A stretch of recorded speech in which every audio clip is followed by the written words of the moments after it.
ఎక్కడికైనా సరే సైతాను రాకూడదంటే ఏం చేయాలి? 3 చెప్పా. ముందు సడక్కండి.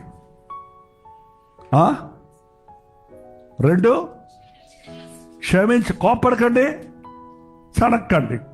కోపం పెట్టుకోకండి. రోజు మా రుణస్తులు మేము క్షమించున్న ప్రకారము. ఎందుకు చెప్పాడు? అంత ముఖ్యమైన పాయింట్ అది ప్రభు నేర్పిన ప్రార్థనలో. 3వది, సాతాను సంబంధమైన వాటిని మీ ఇంటిలోనికి రానివ్వకండి.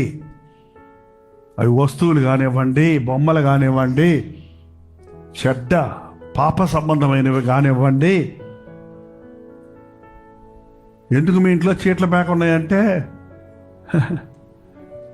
ఆడతాం మానేసామండి. మరి మానేస్తే ఎందుకు? ఇంకా జూదం సంబంధమైనవి, గవ్వలు, లక్కి చూసుకు